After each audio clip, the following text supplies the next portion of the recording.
Well, hello and welcome to Bingewatch, the podcast where we take a look at the hottest new TV and film releases on streaming television platforms. I'm Hannah Fernando, the group editor of Woman and Woman in Home magazine. And I'm Ian McEwen, writer on TV and Satellite Week, TV Times and What's on TV magazine. And today we're looking at the new releases for the week starting Friday the 11th of August 2023, including Matthew Brokerick in the Netflix drama series Painkiller about the US opioid epidemic, and the new Channel 4 and All 4 survival series Alone, in which 11 plucky Brits take on the Canadian wilderness. And we'll also be checking out some Men in Kilts, oh yes, as Outlander co-stars Sam Heughan and Graham McTavish team up for a new road trip around New Zealand, and investigating foul play in the south of France as old friends, including Johan Grufford, gather for the reunion on ITV and ITVX. But first, Ian, what is in the news? Elizabeth Olsen will star in ITVX's 1980s set true crime drama Love and Death, which is about a Texas housewife who is accused of murder. What else is in the news, Hannah? Well, in Apple TV Plus's 10-part fashion house drama La Maison, Lambert Wilson plays a top designer who gets embroiled in a scandal that threatens his business. Good French accent there. Okay, a nice varied selection this week. Some good stuff, I would say. We're going to start off on Netflix with a new drama series that arrived on Thursday, the 10th of August. It's called Painkiller, and here's a clip. Sackler. All of human behavior is essentially comprised of two things. Run from pain, run toward pleasure. Pain, pleasure, pain, pleasure. If we place ourselves right there, between pain and pleasure, we will never have to worry about money again. 6 episodes to this one. You may recall, Hannah, I'm pretty sure we reviewed it when it came onto Apple TV+. There was a drama called Dopesick, which starred Michael Keaton as a doctor, and it was all about the opioid epidemic that swept through America, causing all sorts of problems. And it was because of a drug called OxyContin, which is an opioid. That was very, very good, I must say. This is telling the same story in a slightly different way. The headline news is Matthew Brokerick, the wonderful Matthew Brokerick. He stars in it, and he's playing Richard Sackler, who is the president of Purdue Pharma, which is the big pharma company that very aggressively marketed this drug. It had a team of ambitious salespeople who peddled it to doctors who were then overprescribing it. And because it's an opioid, it was highly addictive. We're looking at various different angles. You've got, as I say, Brokerick as Sackler. And of course, the Sackler family sponsored a lot of art galleries around the world, didn't they? Which has now become a controversial issue. So we sort of flash backwards and forwards. Well, he takes over the family company and he decides the way they're going to make a fortune is to come up with a painkiller, which they do, a new painkiller. But what they don't tell people is how addictive it is. Now, you've also got an investigator, Edie, played by Uzo Aduba. She's very good, and we first see her investigating a doctor who has been kind of overcharging, like pretending he's done x-rays when he hasn't, and that kind of thing. And she discovers he has also been massively overprescribing OxyContin. And then we meet a patient as well, Glenn, played by Taylor Kitsch, and he is a mechanic. He has a terrible accident, and he is prescribed the painkiller, and we find out what happens to him. Now, I would say on first glance, I enjoyed episode 1. It was fine.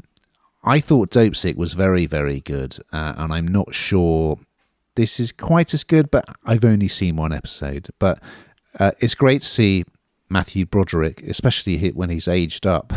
So, of course, we all remember him as Ferris Bueller. I think it's well done.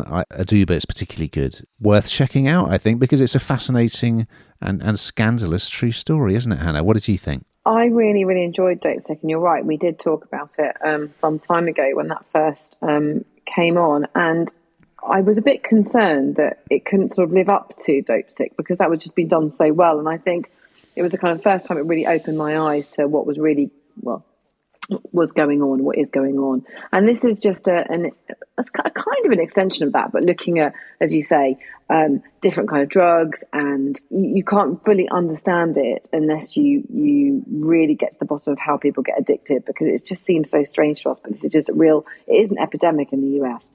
So I didn't think I agree with you. I've seen one episode. I don't think it didn't live up as much to Dopesick, but that might just be because that was first and I enjoyed it so much. So the bar's really high, but I want to keep watching it because these kind of things really do interest me, because it's real, it's happening, and trying to understand why it happens and how it still keeps happening, and the fact that it's really just a huge big business, isn't it? Something completely different over on Channel 4 and All 4. Now, this arrived on Sunday, so it's already available. And if you go onto All 4, there are 2 episodes there, but on Channel 4 it will drop weekly. It's called Alone, and here's a clip. 11 ordinary men and women are about to be abandoned on their own. It's just crazy, isn't it? Look at it, it's enormous. In one of the most hostile places on Earth.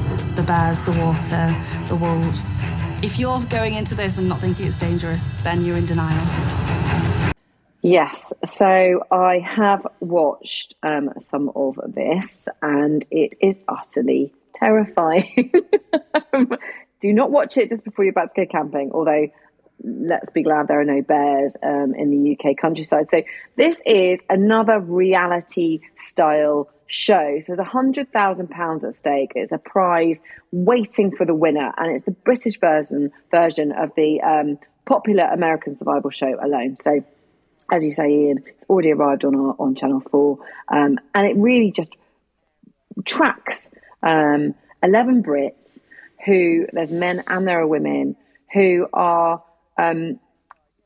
fighting to win this prize money. Now, they are dropped literally in a very remote area of northern Canada, and it's completely in the wilderness, and they've got to survive alone. Now, in the day, it's all quite sort of, yeah, it's fine, you know what it's like, daylight, it's fine, it's okay. But these people are surrounded by bears, cougars, wolves, I mean, you name it, pretty much there to get them, and it's utterly terrifying. And it reminded me, I'm trying to think of that what was it called, that horror film where they're sat and the torches are kind of beneath their chins, and it reminded me of that. Can you remember what it's called again? Is it the Blair Witch Project? The Blair Witch Project, thank you so much. The Blair Witch Project, where they're just kind of sat there with the torches under their chins, and this is kind of what it's like. So you see all of them being quite brave at times. They're setting up their camps to sleep in overnight, which is nothing more than just a bit of tarpauling over whatever they've created. And there are some tears already at that point, because some of them know that they don't feel very safe. Well, they know they don't feel very safe because they're not doing it very well. They're struggling to keep the logs in place and what have you. There are others that seem to be really well equipped, you know, setting up the fire, and just seem to be much more capable, I suppose, than others. But the real chill down my spine is when the animals, they're so close. And of course, the editing of this, it really plays a massive part, because the music's going, and there's sort of cut at the very end where someone's saying, oh my God, oh my God, oh my God. And you can hear an animal literally, well, they're not even outside. It's not even like they're zipped up in anything. This, you know, bear could just come in and get them. And they're all different ages, between 18 and 58, all from different walks of life. So you get to see, as I say, quite different capabilities, quite different sort of emotional levels where they're facing it. But either way, I don't think you could pay me enough to be in there, to be honest with you. And there's one particular contestant. She's a sportswear designer. She's 27. She's called Naomi, and she's a really interesting character.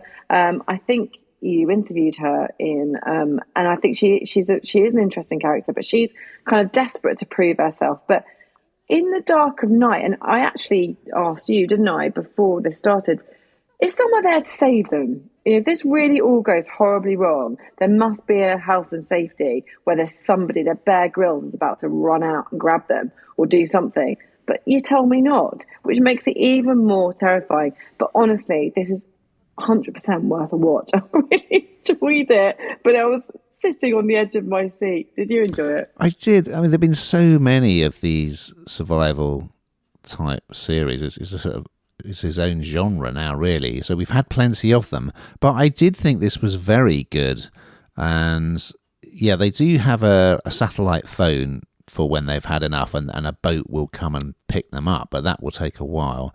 And they're allowed to take a few items, very basic items. They can choose from various things. Like, so some of them take a fishing net. One bloke takes a bow and arrow, and he goes off trying to hunt squirrels. It's just quite funny. And it's surprising who thrives and who doesn't. So there's one particular contestant, we won't spoil it if you haven't seen it, but who's quite gung-ho and confident, and very soon comes a cropper. There's another very young contestant who just, I mean, it's the mental strain is a huge thing. But then you've got to build a fire, you've got to build a shelter, you've got to get food and water, which is not easy. And so you're getting weaker and weaker physically. You're probably not sleeping. I would not do it in a million years, but I did have a chat with Naomi about it, and yeah, I mean, she's quite impressive in episode 1. So yeah, if you like this kind of thing, you will not be disappointed. Now we're out in the great outdoors again for our next offering. It's on Lionsgate Plus. It's a travelogue called Men in Kilts, a road trip with Sam and Graham. And here's a clip. But now you live in New Zealand. I came here for The Hobbit. Oh, there's hobbits here. Awesome. No. People in New Zealand seem to be into extreme sports, extreme everything. They are. How high is your highest zip line? 100 meters tall. 100 meters Yes, tall. I heard him. There may be no return. So this arrives on Friday the 11th. There are just the 2 episodes. Now, I don't know if you're an Outlander fan, but it's a very popular series, kind of time travel series, in which this woman goes back in time to the Jacobite rebellions, and she meets a sort of Highland warrior, very hunky Highland warrior, played by Sam Heughan. So Heughan and Graham McTavish are both in Outlander, and they've already done one travelogue together where they put their kilts on, as the title suggests. And in that one, they went around Scotland. They're both Scottish. But in this one, well, interestingly, McTavish was cast in, I think, the Hobbit films. And he loved New Zealand so much, he moved there. So this time around, they're getting in a camper van and going around New Zealand. I mean, it looks so beautiful. It's got actually quite a high population of Scottish people living there, and there are a lot of sort of high adrenaline activities to try out. So they start off with a bit of diving with great white sharks and going on this terrifying zip wire across a canyon. And the conceit that they've set up is that Sam enjoys frightening Graham. So Graham's kind of reluctantly doing these scary things and getting terrified. So I found that a little bit tiresome, but I absolutely loved the New Zealand backdrop, and it's kind of nice to see a young guy and an older guy just hanging out together. They're both interesting characters, and it's absolutely one for Outlander fans, but you don't really need to be an Outlander fan or know anything about it. You'll see a few clips from it in this, but nice bit of escapism, and it did make me want to visit New Zealand. What did you think, Hannah? Yeah, I do like somewhere with a nice backdrop, don't you? It's always nice. I'm not actually convinced this would have been something particularly for me, but I did enjoy it, and I can't really articulate why. I don't know, it brought lots of things to life that I hadn't sort of imagined before. It felt very it felt very sort of real and authentic and not contrived, which I think is really good at the moment, because a lot of that around. And all the high risk activities, obviously back on the edge of my seat again. I'm going to definitely need to pour the red wine that I've just ordered pretty quickly. But I did really enjoy it, and I have family in New Zealand, so particularly love that part of it. All about the Maori culture, and also delicious food. I do like a bit of culinary delight. Well, we've got another beautiful backdrop for our final offering this week on ITV and ITVX. It's a new drama series called The Reunion, and here's a clip. I got an invitation to the reunion. What took you so long to come back? If they dig into that basement, our lives are over.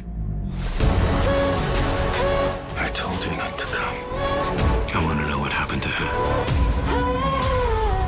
Yes, this is really beautiful, isn't it? This is with the backdrop of the rain as I speak behind me and the height of the British summer. Watching this is absolute delight and real escapism, because it's just the sun-soaked south of France, and it's absolutely beautiful with lots of beautiful people playing parts in this. So it's a new drama. It's on ITVX, and it's based on the book by French novelist Guillaume Musso.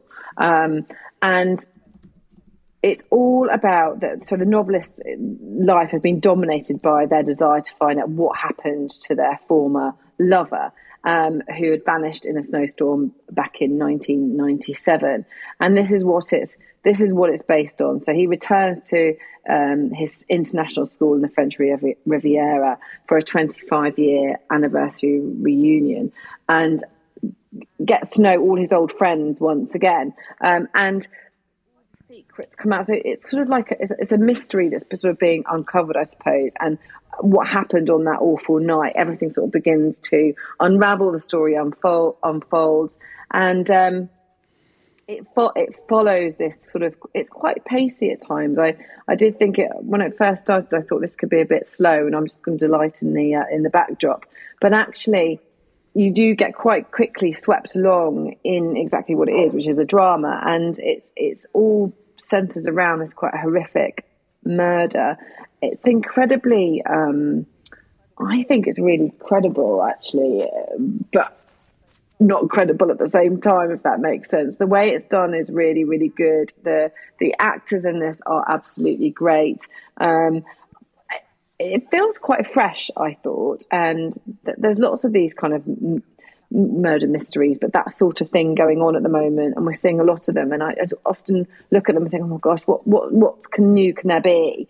But actually, with this, I thought that it was quite, really quite well done, and I definitely want to keep on. Did you enjoy it? Bit of a mixed bag. So this actually, it was shown on ITVX. Well, it was available on ITVX back in January, and the whole series is available there, but they're bringing it, as with a lot of those shows, it's now coming over to ITV.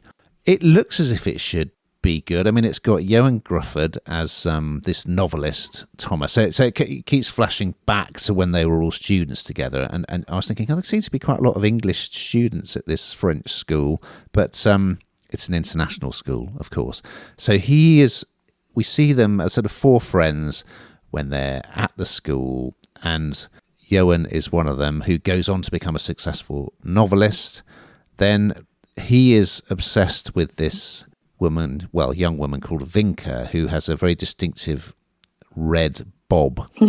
And she kind of reminded me a bit of a Betty Blue type character, supposedly kind of drives men wild and is quite unpredictable and moody, but I just found her quite annoying. And then there's also, he's got a French friend, Maxime, who's played by Gregory Fitoussi, who was in Mr. Selfridge. He, as in later life, becomes a politician. And yeah, there's a school reunion, and something terrible happened when they were at school, and they're worried that it's all going to come to light. So I don't want to give too much away. It's got a good cast. I mean, it's got Dervla Kerwin. I'm not entirely convinced she's the right age to be Grufford's mother, but she is in this, and Rupert Graves plays his father. So decent cast, and it looks great because there's a beautiful backdrop, but there's something about it just didn't quite click for me. And as it goes on, it does get a little bit ridiculous, I have to say. It's incredibly uncredible, which is exactly what I said. Yeah, exactly. But you can see why. I mean, when it first aired in January on ITVX, that's the perfect time of year to show it, because, of course, it's it's a nice bit of sunny escapism, and that's when we get all those shows like Death in Paradise. You know, that's why they put them on in winter, because that's what we're all craving. It's not terrible, but it's a bit incredible, parts of it, as you said. But yeah, worth a look. I mean, I always enjoy watching Grufford, and yeah, a bit of a mixed bag. We've got to that time, Hannah, where we find out what the heck you've been binging on this week. Well, of course, I did binge on Alone, which I'd forgotten about, which I did enjoy and sort of stopped me from sleeping. But also, of course, you can't miss it, can you? The football, which has been great and causing, again, lots of column inches and headlines. Yes, come on, England. Well, because I'm missing Ozark so much with the fabulous Jason Bateman, I started watching on Netflix the classic American sitcom, Arrested Development, about a dysfunctional family, which I've never really watched before. I mean, it's quite old now, but it's very, very good. It's almost got a slight kind of Royal Tenenbaums vibe to it, but a fantastic cast and really, really funny. Now, we've just got time to look ahead to next week's Binge Watch. So what are we going to be talking about, Hannah? Well, we're off to Morecambe Bay to spend time at home with the Furies and a new Netflix reality series about boxer Tyson Fury and his family. I'm back seeing that one straight away, please. Yes, his very, very large family. And the end of the world. This is one for you, Hannah. I'll be giving you this one. The end of the world puts a crimp in a bride's hen party plans in the comedy Henpocalypse on BBC iPlayer. So we look forward to those and much, much more. But in the meantime, keep watching.